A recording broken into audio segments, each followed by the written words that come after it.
Naiproklama na rin ang nanalong mayor at vice mayor sa lungsod ng Calamba sa Laguna.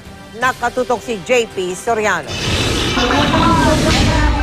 Inano nila kami, pinagitnaan kami. Alam mo yung parang... Natapos na rin ang tensyon sa Calamba City Hall kung saan ginanap ang canvassing ng eleksyon 2013. Naiproklama na ang nanalong mayor na dating 2nd District Congressman ng Laguna na si Justin Mark Chipeco o Temi at vice mayor na si Roseler Rizal. Pero hindi naging tahimik ang canvassing sa Calamba. Kahapon nga, nagkatulakan pa dahil hindi matanggap ng mga taga-suporta ni Mayoral Beth Severino Lahara ang resulta ng canvassing. Kaya naman nagpakalat din ng may 200 pulis sa palibot sa Calamba City kahapon.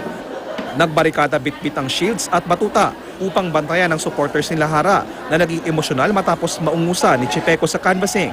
Dinaraya raw kasi ang kanilang mayoral bet. Mariin naman itong itinanggi ng COMELEC.